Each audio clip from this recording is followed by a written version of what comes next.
हाँ देखें, हम गायक कलाकार सियाराम रसिया और बड़े सौभाग्य से ये दिल्ली की धरती से गंगा कैसेट से बाबू पुनीत शर्मा के देख रेख में आप सबके बीच में ऊदल हरण उर्फ झुन्नागढ़ की लड़ाई आप सबके सामने उधी बिरहा पेश है।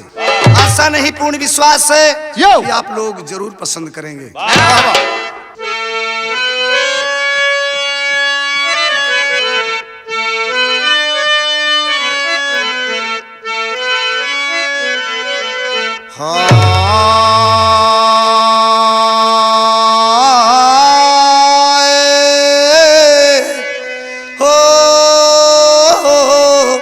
भोले बाबा जोगिया हो राम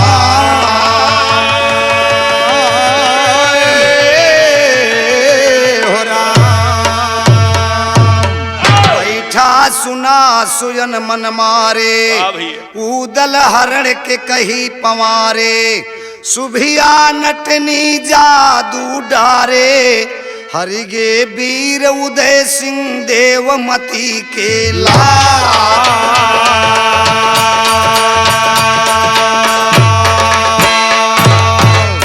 देवमती के लाल हरिगे ना लागा कछु पैया देवमती के लाल हरिगे ना लागा कछु पैया आल्हा खंड कहे दंगल माँ बैठ जाओ सब सुनवैया जैसे हरण हुआ वो दल के भाखे सरस्वती मैया झारखंड के अंदर मायक झुन्नागढ़ बाटे भैया नटियो नटिन बसाए झुन्ना में करे कला से कामैया लड़ना भिड़ना जादू टोला सब कुछ देना गोसैया सुभिया नटिन रहे झुन्ना कै सुन लाओ कै सुन रैया गोरा पदन मदन रसमाती जूमय हाथी की नैया चंचल चाल गाल कुनरू यस पातर वो कर कहिया पातर कमर चमार यस डोल ठुमुक ठुमुक चल पातर कमर चमार यस डोल ठुमुक ठुमुक चलती भुइया पातर कमर चमार यस डोल ठुमुक ठुमुक चलती भुइया पातर कमर चमार यस डोल ठुमुक ठुमुक चलती भुइया अखियाया मन कै फकिया नकिया कै शोभा भिकैया बरस 18 कै सुभिया है जवानी के समैया तुई नौ जो बन जुलुम मचावे माने नाही कहनैया तुई एक गुंडा रोज मरैया प्यारी सुभिया के दैया परम देव मिसला छाने जसमेवा छाने हेलवैया यो परम देव मिसला छाने जसमेवा छाने हेलवैया परम देव मिसला छाने जसमेवा छाने हेलवैया देवा छाने हेलवैया वो भांत भांत के बनाई अंग अंग में रंग भरा है नाम कहाँ लेगी नाई जैसे नारी काम देव के वैसे बेड़िन लुगाई गोरे गोरे गाल के ऊपर है बालों की समताई तिरछी ताके पलक हुमा से मानो नागिन डस जाई विधना साचे माँ ढारे सुभिया नटनी कै सुन राई बीत महीना गए जाड़ा कै गर्मी हल्का गायाई नटुआ लोग लाज कै डेरा चारे उवरिया का जाय सुभिया अपन डेरा लैके मोहबा गढ़ का ए बाबूजी ऊदल के सुंदरता ऊदल के वीरता को सुन करके बाबूजी सुभिया नटनी झुन्नागढ़ के रहे वाली बाबूजी ओकरे मन मचल जात बाकी बिना ऊदल के देखी जियरा में चैन अपन डेरा साथ सज्जा सजाए के बाबूजी जाए के महोबा में खेमा अपन गिरा देत बा बिरहा के भाव बदल जात बा श्री सहदेव कचेला कहता अरे जुटी महोबा मायाई है और नाई डेरा अपन बागों में नटिनिया नाई डेरा अपन बागों में नटिनिया नाई डेरा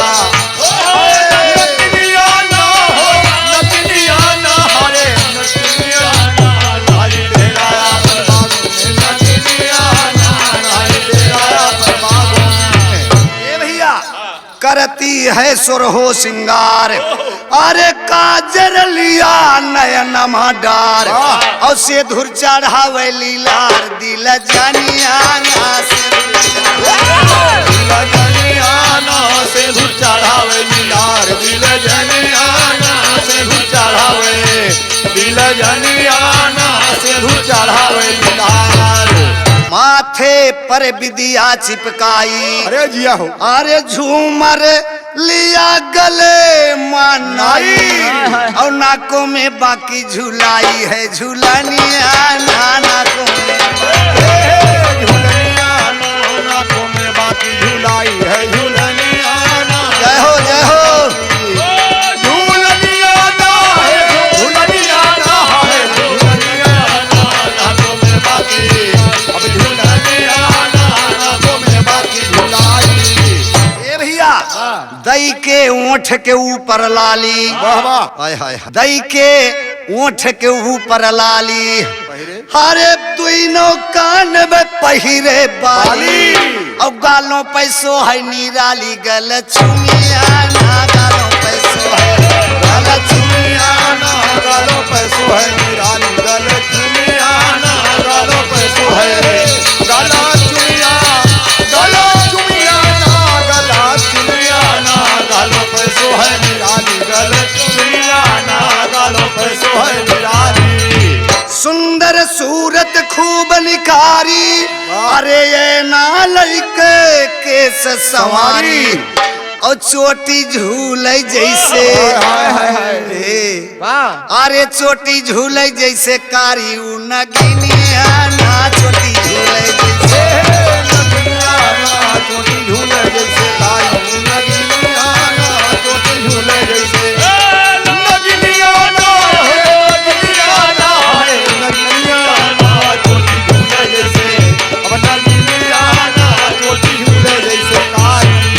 पहुंची परमल के दरबार, पहुंची परमल के दरबार, वाह भैया, अरे जोधा बैठे चारुआर, और करमालय बरछी, आय हाय हाय, अरे करमालय बरछी कटारी, और कमानिया ना करमालय कमनिया ना करमल बरछी कटारे, ओ कमनिया ना करमल बरछी, कमनिया ना कमनिया ना कमनिया ना करमल बरछी कटारे, कमनिया ना करमल बरछी कटारे। ए भैया आल्हा उदलेस बलवान, वाह के बैठा बा समाज में, राजा परमाली के दरबार सजा है, ब्रह्मा रंजित देवा जवान, अरे आल्हा उदलेस बलवान, और करमा लैले की रपान सायलानिया ना करमा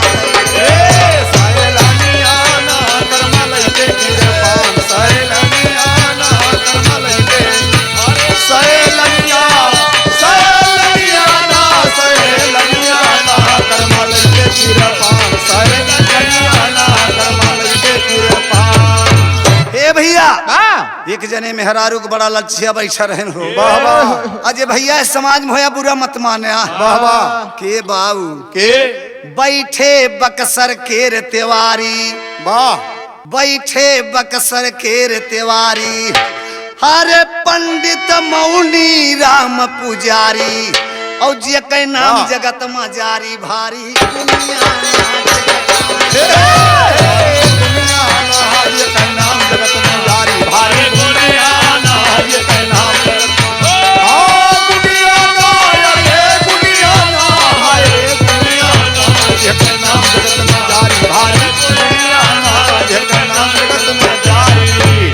ए भैया सुभिया वही समय मायाई, हरे बंगला पीछे नाच देख, हाय हाय हाय, और लई गए सब वही का, वाह वाह, हाय हाय हाय, ए भैया हरे लई गए सब वही का रिझायू, मोहनिया ना लई गए सब वही का, मोहनिया ना लई गए सबही करी भाई, मोहनिया ना लई गए सबही का, मोहनिया ना लई गए सबही करी भाई, मोहनिया ना मोहनिया ना मोहनिया ना लई गए सबही का, मोहनिया ना लई गए सबही करी भाई। ए भैया हाँ सब तो देख के मस्तया है, वाह, लेकिन मौनी पंडित अलग मस्तया है, हाय हाय हाय हाय, उनके हाल सुन लिया, ओहो, पंडित जी के जिगर मझारी, अरे हन के लगल नैन कटारी अवन का धैली ना अरे वन का धैली ना बीमारी जैसे नमुनिया उनका धैली ना बीमारी जैसे नमुनिया उनका धैली ना नमुनिया ना है निमोनिया ना है निमोनिया ना उनका धैली ना जैसे निमोनिया ना उनका धैली ना बीमारी। पंडित सुभिया के जब सूरत देखत है अरे बाप रे बाप सब तो दिखता ही है लेकिन पंडित अलग नजारा से देखता है। बिरहा में क्लाइन तर्ज लग हो और वह तर्जबा कि फेंक देले थारिया फेंक देले थारिया बलम गईले झरिया पहुँचले किनारा अरे उठे ही में लहरिया पहुँचले में लहरिया पहुँचले उठहिया में लहरिया पहुँचले फेंक देले थारिया हो फेंक देले थारिया बड़ा मगले झरिया पहुँचले उठहिया में लहरिया पहुँचले उठहिया में लहरिया पहुँचले ए बाबूजी यार पंडित जी देखत हैं कि तोड़ी के कमारिया अरे लिया हो उना चली गुजारिया धड़क गई हाय हाय अरे तोड़ी के कमारिया वाह उना चली गुजारिया धड़क गई ना मौनी पंडित के जिकारिया धड़क गई पंडित के जिगारिया धड़क गई ना पंडित के जिगारिया धड़क गई हां तोरी के मारिया हो तोरी के मारिया उना चली गुजरिया धड़क गई ना मौनी पंडित के जिगारिया धड़क गई ना मौनी पंडित के जिगारिया धड़क गई ना। तनी सुंदरता है और सुन लिया वाह कि गोरे गोरे गलवा पे अरे राम काले काले बाल बा हाय हाय और चढ़ली जवानी लाल लाल बा हरे मारी के नजरिया मारी के नजरिया चलावली कटारिया धड़ा की गईल ना अरे मौनी पंडित के जिकारिया धड़ा के के जिगारिया धड़ा की गईल ना पंडित के जिगारिया धड़ा की गईल अरे तोरी का कमारिया हो तोरी का कमारिया ना चली गुजरिया धड़ा की गईल ना मौनी पंडित के जिगारिया धड़ा की गईल ना मौनी पंडित के जिगारिया धड़ा की गईल ना। ए भैया यार मौनी पंडित के जियरा धाक धाक हाय हाय हाय हाय करता धड़कन बढ़ गया लेकिन सुभिया नटनी जब उदल के देखत बा वाह वाह उदल के तरफ ज्यादा आकर्षित हो जाता हाय हाय हाय हाय कि उदल के सूरतिया पे लोभी गए बेड़िनिया और दूल्हा बनायन का कवनी जतनिया अरे फोड़ के अंगूरिया हाय हाय उमीजली गदोरिया धड़क गईले ना अरे मौनी पंडित के जिकारिया धड़क गई पंडित के जिगारिया धड़ा की गईल ना पंडित के जिगारिया धड़ा की गईल हे फोड़ के अंगूरिया हो फोड़ के अंगूरिया जली गदोरिया धड़ा की गईल ना मौनी पंडित के जिगारिया धड़ा की गईल ना मौनी पंडित के जिगारिया धड़ा की गईल ना। समय बीत गए शाम के वक्त बा सुभिया की हल बंद नचिया गनवा ठाकुर पर मालिक दिए हीरा यो रतनवा किलई के मोहरिया चलली बहुरिया धड़क गईले ना और पहुंची डेरा के मझारिया धड़क गईले पहुंच डेरा के मझारिया धड़ा की गईल ना पहुंच डेरा के मझारिया धड़ा की गईल ना अरे लइक बुहारिया हो से लइक बुहारिया चलनी बहुरिया धड़ा की गईल ना पहुंच डेरा के मझारिया धड़ा की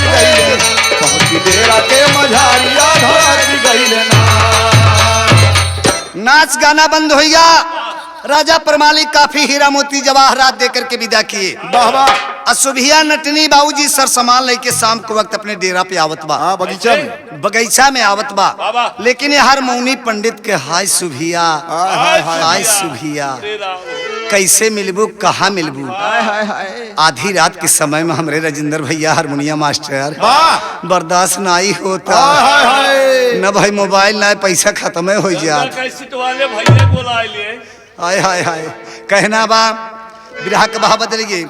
अरे पहुंची है बेड़निया रानी डेरावा पे जाए के। अरे बक्सर के त्योहारी बैठे, ये भैया बक्सर के त्योहारी बैठे। अरे मुँह लटकाए के बक्सर के त्योहारी बैठे, मुँह लटकाए के बक्सर के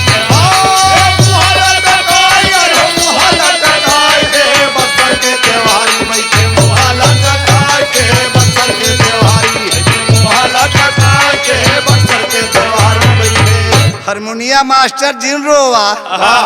परसों चौथ रोज मुलाकात हो जाई। कि रतिया में मौनी पंडित डेरावा पे जाई। और सोवत रहल सुभिया पंडित खोरी के जगाई। उठा अरे भागी अइलू प्यारी हमसे अखिया लड़ाई के। अब बक्सर के त्योहारी बैठे। अरे मुँह लटका के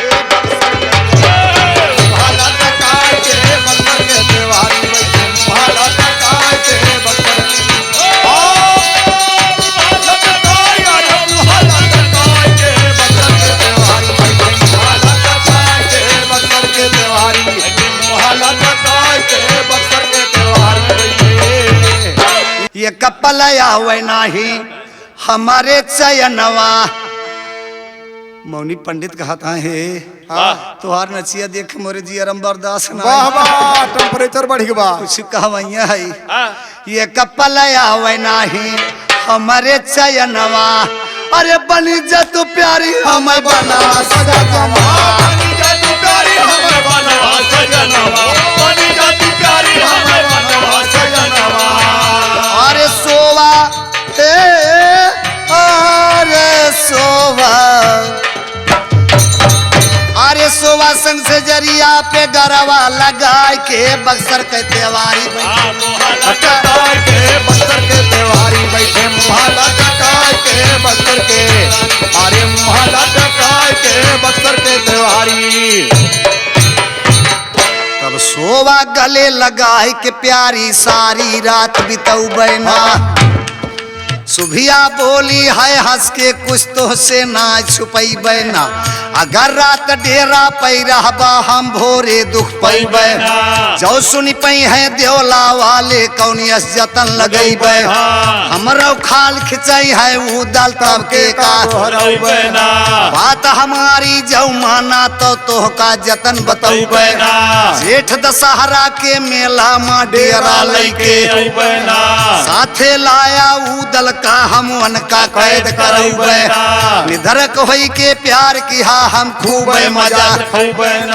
परम देव कहते पंचो हम उदल हरण सुनऊ बे। हरिगे वीर उदय सिंह देव मती के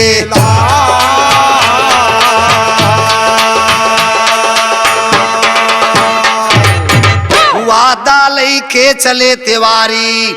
सुबिया बेड़िन से मौनी पंडित कहा था एक बार इच्छी के हमरो मनसा दशा पूर्ण कई दे। वाह वाह। सुबिया बेड़िन कहत बे एक बात जान लिया। अगर देवला पुत्र यानी देवला पुत्र उदल कहूँ सुन पई है तो हमारे पीठी पे चमाड़ा न रह जाए। ये नाते हमार बात मान लिया। जेठ दशहरा में गढ़ बिठूर के मेला लागे। वही उदल कलई के आया। उदल का हम कैद कई के अपने जादू से उन्हें कैद कैले हमार तुहार रास्ता क्लियर हो जाए। और तब निधरक से प्रेम मोहब्बत कई वादा ले ले मौनी पंडित के। ठीक भाई हमार वादा बा कि गढ़ बिठूर उदल के लेके आए। तो वादा लेके चले तिवारी पहुँचे मोहबा केर मझारी। सुभिया डेरा दिया उखारी, वाह। नारी झुन्ना गढ़ में पहुंची तत्काल।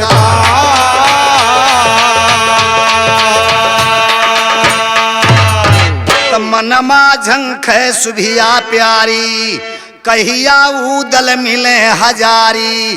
गोरहर देहिया होईगा कारी, भारी दिलमा फिकर बाछाए।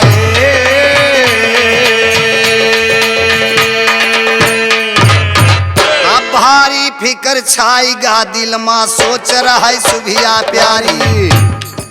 भारी फिकर छाईगा दिलमा, सोच रहा सुभिया प्यारी। कहिया भेंट होए उदल से कटे हमारो बीमारी। चैत और बैसाख बीतिगा जेठ महीना भाजारी। गरीब ठूर पर मेला लागे गंगा सागर की यारी। उदल से मिलने की तैया सुभिया कीनो तैयारी। तेरा दिया लगाए जाए के गढ़ बिठूर के माझारी। आगे हाल कहा मोहबा के बैठ जाओ सब नर नारी। आगे हाल कहा मोहबा के बैठ जाओ सब नर नारी। आगे हाल कहा मोहबा के बैठ जाओ सब नर नारी। आगे हाल कहा मोहबा के बैठ जाओ सब नर नारी। रानी सोना रुनियाल है प्राण के यारी। मेला देखन की तैया वही अपने दिल माँ बिचारी। वादी से फुरमाए कहे तुम कहना मानो हमारी। लैया ना देवर को मेरे मत करना तुम यारी। इतना सुनते बादी पहुंची जहवा उदल बलकारी। संदेशा रानी सोना कैसा उदल से कहगारी। परम देव कहते उदल भाभी के पहुँचे। परम देव कहते उदल पहुँचे भाभी के आगारी। परम देव कहते उदल पहुँचे भाभी के आगारी। पहुँचे भाभी के अगवा तब चरणों में सिर नावा। कौने कारज की तैया तुम भाभी हमें बुलावा। सोना बोली हे देवर हमका गंगा नहवावा। अरबी पड़ल बाय सागर माँ डुबकी चला लगावा। वही समय माँ बक्सर वाले तेवारी वही आवाना। कहे कि भैया हम हूँ चल खूब दिन बढ़ावाना। उठे उदय सिंह झटपट माँ बेदुल का तुरंत सजावाना। सब सामान तैयार किए उदल डंका बजवावाना। पर मालिक सोवे सतखंडे जब आवाज सुन पावाना। खटपट खटपट राजा भागे उदल के लगवाना। राजा पूछे उदल से तुम साफ है साफ बतावाना। घोड़ा साज कहा जाते सब मतलब हमें सुनावाना। उदल कहा कि भौजाई के हमने बात बनावाना। गंगा सागर नहवावे का भाभी जी फरमावाना। तमूड़ी हिले परमा के उदल का हवाना। और गढ़ बिठोर मोहबा के दुश्मन सनी चलियावाना। ख्याल करा वह दिन का तू जह दिन इंदल हरियावाना। अब बड़ बड़ मार पड़ी देहिया पर शर्म नहीं आवाना। बड़ बड़ मार पड़ी देहिया पे तू है शर्म ना आवाना। उदल एक कहा ना माने राजा हुक्म लगावाना। आज गवैया सभा के अंदर जम के पैर अड़ावाना। जो तोहरे दरकार हो घनश्याम के साथे गावाना। जो तोहरे दरकार होए घनश्याम के साथे गावाना। जो तोहरे दरकार होए घनश्याम के साथे गावाना। आज जो तोहरे दरकार हो घनश्याम के साथे गावाना। नाहे चुप बैठ जावे अब झूठ मूठ मुँह बावाना। परम देव कहते जगदम्मा अरे भूली करी बतावाना। वाह भैया वाह। ए भैया वहां तो सुभिया बेड़िन पहुंच गया अपन सुभिया नटनी पहुंच गया अपन डेरा लेके। वहां तंबू गड़िए बा यहाँ उदल के तैयारी महोबा में होत बा। वाह वाह। गढ़बिठूर जाए बदे बाबूजी राजा परमालिक के जब ये पता चला कि गढ़बिठूर जाता है कहने के बाद बाबू दिन भूल गया जो दिन इंदल के हरण भय रहा। गढ़बिठूर महोबा के दुश्मन आद से बा हमार बात माना उदल गढ़बिठूर न जा। वो दिन तो है भूल गए के पीठी चमड़ा तोहरे नाई रहा। कहे दादा तो बचन भाभी का हार गए तो गढ़बिठूर हम अवश्य जा।